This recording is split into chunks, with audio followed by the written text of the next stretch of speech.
مرحبا أهلا النوادي. السلام عليكم ورحمة الله وبركاته. الحمد لله الذي هدانا للإسلام وشرع لنا أفضل الشرائع والأحكام. أحمده سبحانه وتعالى على نعمه الجسام وعلى آلائه العظام. أشهد أن لا إله إلا الله وحده لا شريك له الملك العلام، وأشهد أن سيدنا محمدا عبده ورسوله سيد الأنام وعلى آله وأصحابه والأئمة الأعلام. أما بعد، سبحانك لا علم لنا إلا ما علمتنا إنك أنت العليم الحكيم. ربي اشرح لي صدري ويسر لي أمري واحلل عقدة من لساني يفقهوا قولي وسدد لساني واهدي قلبي بحق سيدنا محمد صلى الله عليه وآله وسلم. يا من هو في علوه كائن، يا من هو في فعل حميد، يا من هو في مجده متين. اللهم أكرمنا بنور الفهم وأخرجنا من ظلمات الوهم وارزقنا فهم النبيين وحفظ المرسلين وإلهام ملائكة المقربين. ربنا زدنا علما وفهما وعقلا يا أكرم الأكرمين بحق سيدنا محمد خاتم الأنبياء والمرسلين يا رحمن يا رحيم. وصلى الله على سيدنا محمد وعلى آله وصحبه وبارك وسلم والحمد لله رب العالمين. قال المصنف رحمه الله ورضي الله تعالى عنه وارضاه ونفعنا به وبعلومه وأمدنا بأسراره وعادنا من بركاته في دارين. رضي الله عنكم إلى أن قال الثالث عشر ويزيد اللهم إنا نسألك العفو والعافية في الدنيا والآخرة. Alhamdulillah, puji syukur kehadirat Allah, salawat salam senantiasa tercurahkan kepada junjungan mulia Nabi tercinta Nabi Yuna Muhammad sallallahu alaihi wa alihi wasallam beserta seluruh keluarga beliau, sahabat beliau dan umat beliau yang senantiasa melaksanakan ajaran beliau hingga akhir masa nanti. Masih membahas sunnah-sunnah adzan. Sunnah yang ke-13 yaitu menambahkan doa. Allahumma inna nas'alukal afwa wal afiyata fid dunya wal akhirah.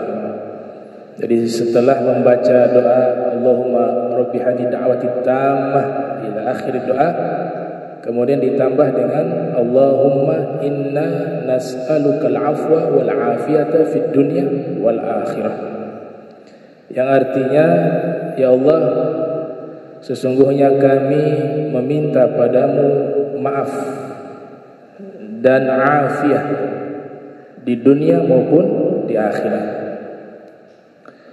Di dalam riwayat Al-Imam Tirmidzi yang lahir tahun 209 wafat 279 Hijriah, paman Nabi bernama Sayyidina Abbas ibn Abdul Muttalib yang mendatangi Nabi sallallahu alaihi wasallam. Kemudian beliau mengatakan, ya Rasulullah, alimni syai'a as'aluhu Allah azza wa jalla.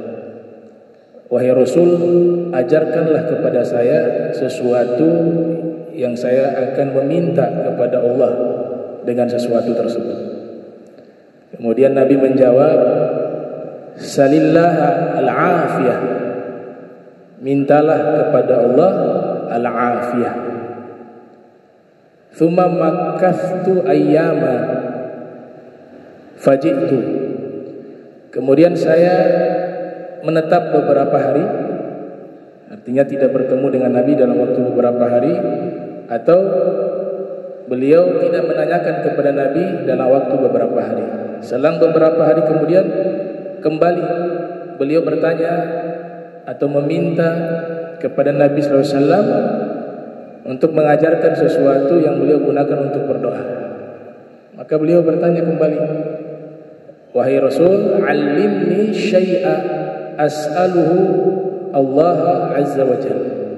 Wahai Rasulullah, ajarkanlah padaku sesuatu yang aku gunakan berdoa kepada Allah. Maka Nabi memberikan jawaban yang sama.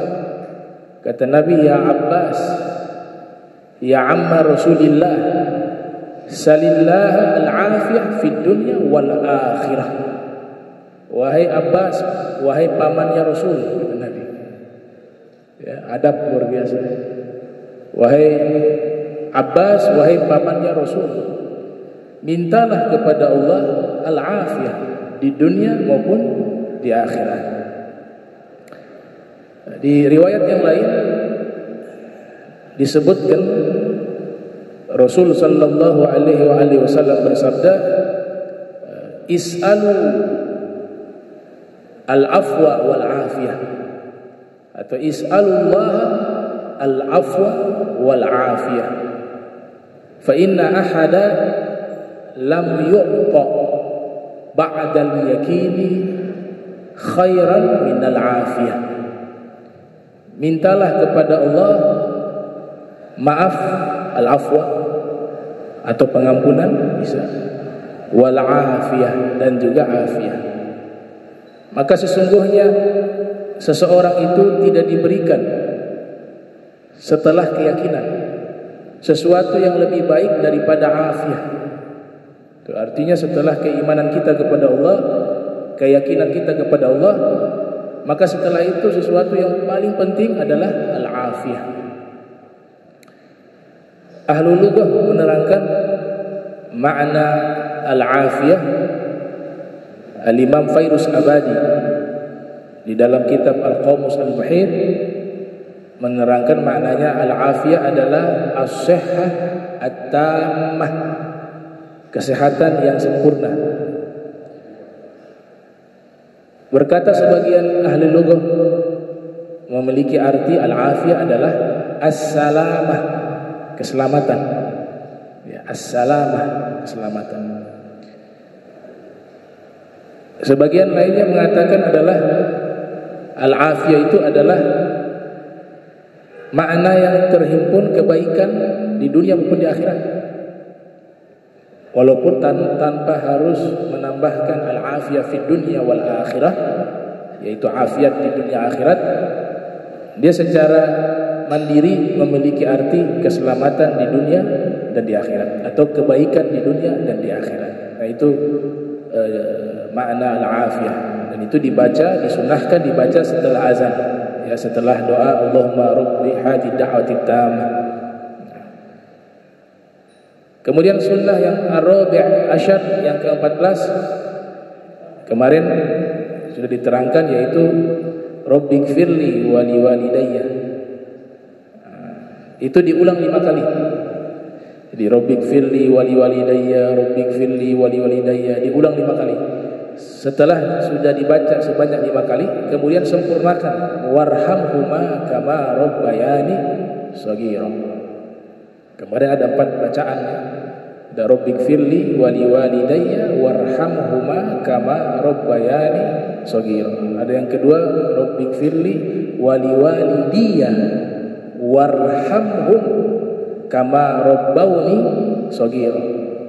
Kalau dibaca secara berjamaah itu rabbana ighfir lana wa liwalidayna warhamhuma kama rabbayana shighara, atau rabbana ighfir lana wa liwalidina warhamhum kama rabbawna shighara. Kalau wali-walidayna itu 2 orang tua, atau wali-walidayya. Kalau wali-walidiyah atau wali-walidina itu adalah kedua orang tua beserta leluhur-leluhur. Nah, makanya dikatakan maknanya al-walidina itu walidin. Walidin, orang-orang yang dengan sebab mereka kita lahir. Likulli man yatasabbabu liwujudina. Setiap orang yatasabbabu, yang dengan sebab mereka, liwujudina, adanya kita, itu disebut walidina. Kalau walidaini itu orang tua. Kata walid yaitu dari kata melahirkan, dengan sebab mereka kita lahir ke alam dunia ini. Kemudian sunnah yang ke-15 Al-khamis asyar, ditambah doa juga, wa yazid Allahumma barik lana fi dzurriyyatina, fi dzurriyyatina wa la tadurrahum wa wafiqhum li ta'atika warzuqna birrahum. Ini tambahan doa juga. Biasa kita amalkan sampai di sini aja, sampai di doa orang tua. Ada juga yang menggunakan lafaz Allahumma nas'aluka al-'afwa wal 'afiyah al-mu'afatah daimah fid dini wad dunya wal akhirah. Biasa kita gunakan sighah itu.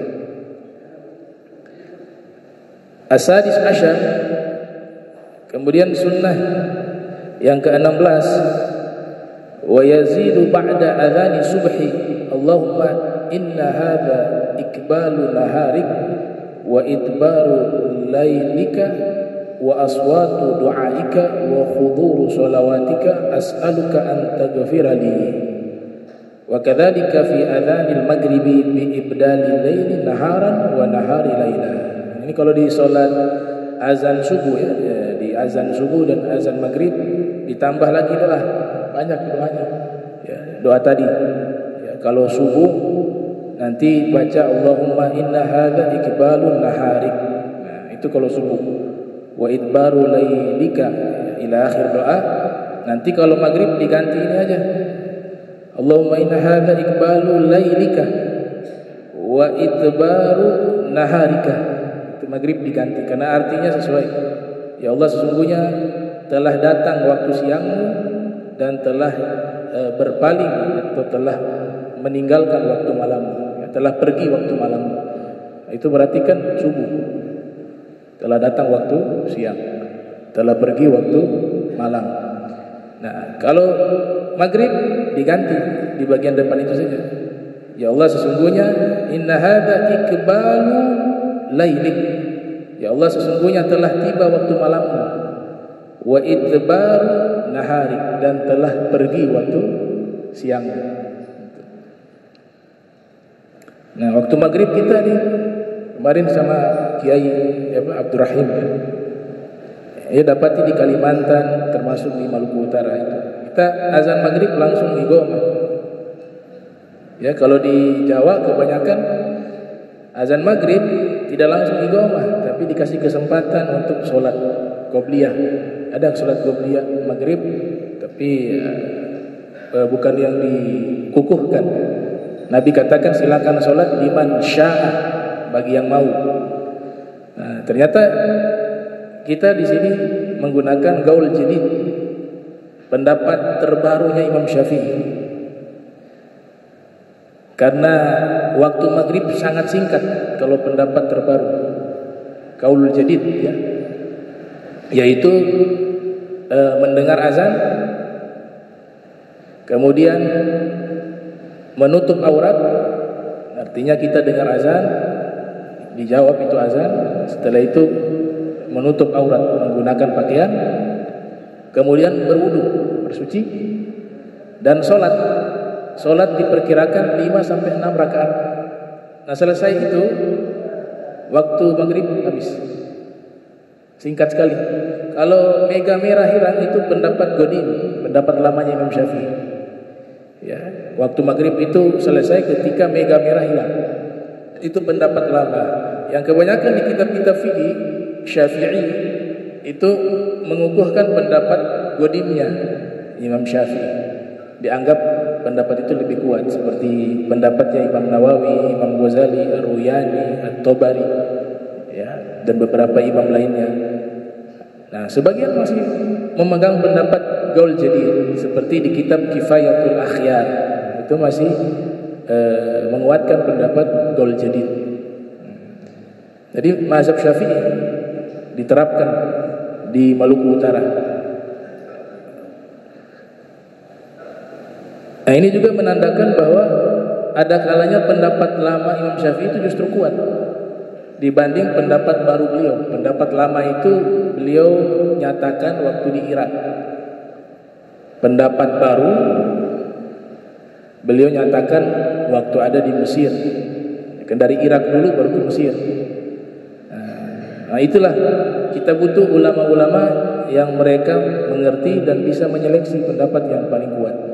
Ada dalam kitab Al-Fawaid Al-Makkiyah karangan Syekh Muhammad Amin Al-Madani. Ini semacam kitab regulasi, ya, tata cara memahami mazhab Syafi'i. Ada metodologinya, dawabit. Atau karangan Said Alwi As-Sagaf, Al-Fawaid Al-Makkiyah, ya, dan juga beliau mensyarahi kitab Fathul Mu'in Tarsyihul Mustafidin. Di kitab Al-Fawaid Al-Makkiyah itu semacam dawabit dalam mazhab Syafi'i, regulasi dalam mazhab Syafi'i. Di situ dikatakan ada kalanya mazhab Imam Syafi'i yang qadim lebih kuat dari yang baru. Dan kebanyakan yang baru lebih kuat daripada yang qadim. Bahkan ada yang pendapat qadim dan yang jadid sama, pendapat lama, pendapat barunya sama. Cuma ditegaskan lagi, ditaukid.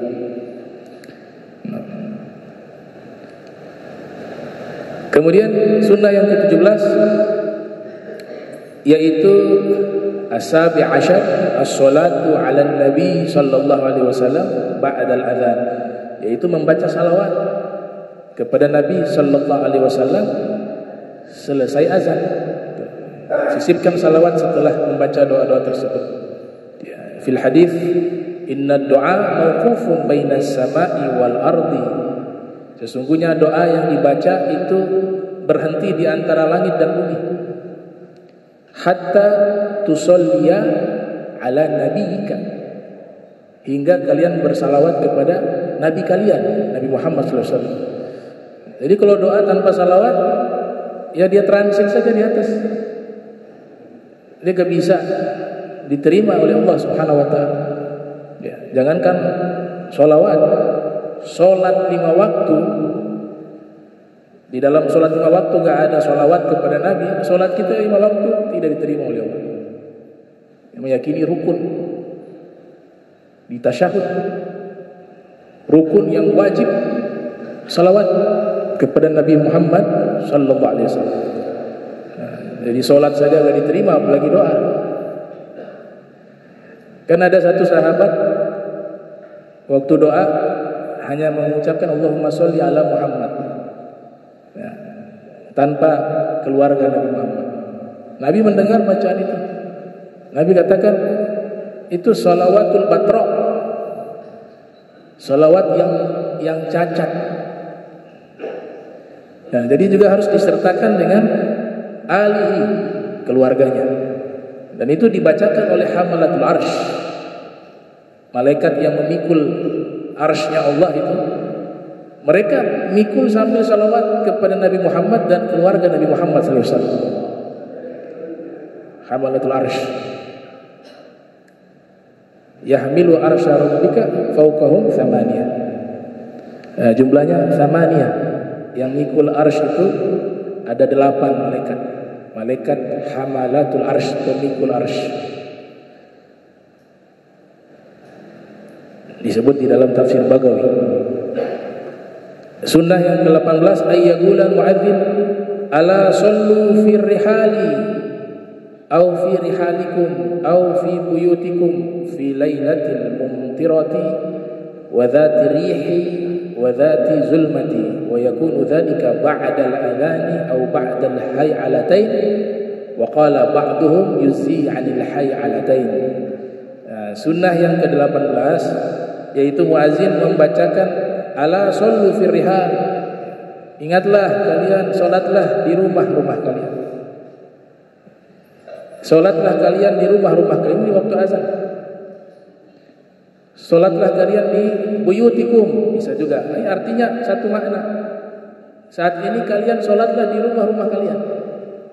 Kapan itu disunahkan? Di saat malam gelap gulita, hujan begitu derasnya. Di zaman-zaman itu sulit, ya, berlumpur, tidak ada cahaya, gelap gulita, ya.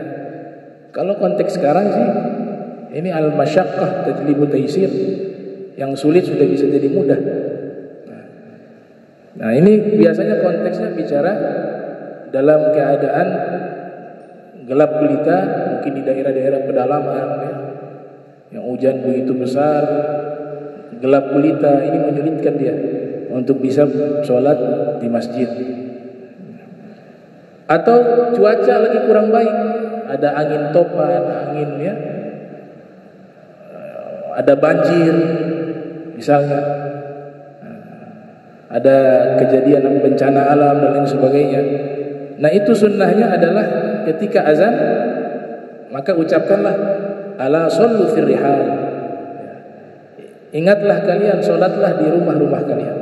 Itu, dan itu dibaca setelah hayy alatain, hayy al shalah, hayy al shalah, hayy al falah, hayy al falah, kemudian baca ala sallu fir rihali. Gitu. Ada juga yang menyatakan dibacanya setelah azan, azannya selesai kemudian ditutup dengan kalimat tersebut. Itu bisa juga sallu fi rihalikum, atau sallu fi buyutikum, atau ala sallu fi rihali, yang artinya sama, yaitu salatlah kalian saat ini di rumah-rumah kalian, karena tidak memungkinkan untuk bisa keluar, takut ada mudarat. Tapi kalau konteks kekinian, saya rasa di perkotaan seperti kita di sini, di zaman kita ini biasanya konteksnya merujuk kitab-kitab klasik. Ya, nah, saya pernah dialog sama Ketua MUI di Manado, Ustadz Yasir Bahmed. Waktu itu dikasih keterangan bahwa orang yang safar keluar daerah yang sudah boleh untuk dia jama dan qasar, ya, taruhlah lebih dari 90 kilo. Nah, itu di kitab-kitab fikih memberikan syarat bisa mengqasar sholat asalkan perginya sebelum fajar, sebelum subuh. Nah itu termaktub di dalam kitab-kitab fikih. Nah, kemudian ketika kita mengkaji fikih kontemporer, ada al-fiqhul manhaji, ada juga Dr. Yusuf Nisf. Beliau mensyarahi kitab Ar-Risalah Al-Jami'ah karangan Habib Ahmad bin Zaid Al-Habsyi dan dilegitimasi oleh Habib Salim Asy-Syatri dan Habib Zaid bin Smith. Kitab tersebut di situ mengatakan bahwa konteks di masa lampau, kenapa ada syarat orang qasar itu harus sebelum subuh? Karena di masa lampau jadwal berangkatnya hafilah itu sebelum subuh. Ibarat kata tiket keberangkatannya menggunakan unta itu sebelum subuh. Ada yang tengah malam. Itu jadwalnya mereka. Untuk menghindari panasnya matahari. Sehingga mereka kan jalan di malam hari kan tidak kepayahan sebab matahari tidak ada. Nah, di wilayah tersebut kan panas. Kalau mulai perjalanan nanti jam 7 pagi ya merepotkan. Nah, tradisi inilah dijadikan standar hukum, al-adah muhakkamah. Tapi kalau konteks kita saat ini, syarat ini sudah tidak relevan lagi menurut pendapat pribadi saya dan ada beberapa masyayikh. Sebab di masa kita ini kita justru ngikut jadwal. Jadwalnya itu keberangkatan tidak harus sebelum subuh. Ada pesawat jam 7, ada jam 8, ada bisnya macam-macam. Kalau zaman dulu memang menghindari panas, sehingga menjadi tradisi keberangkatan mereka untuk melakukan perjalanan jauh itu harus sebelum subuh.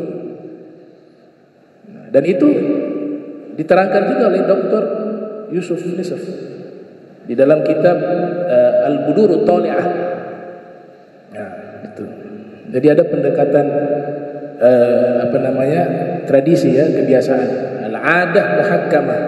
Adat dijadikan hukum jika sesuai dengan ketentuan hukum tersebut. Nah, ini kata Allah. Ini jangan dibaca Allah. Ada juga beberapa tulisan di tasydid Allah. Yang benar dia Allah. Allah.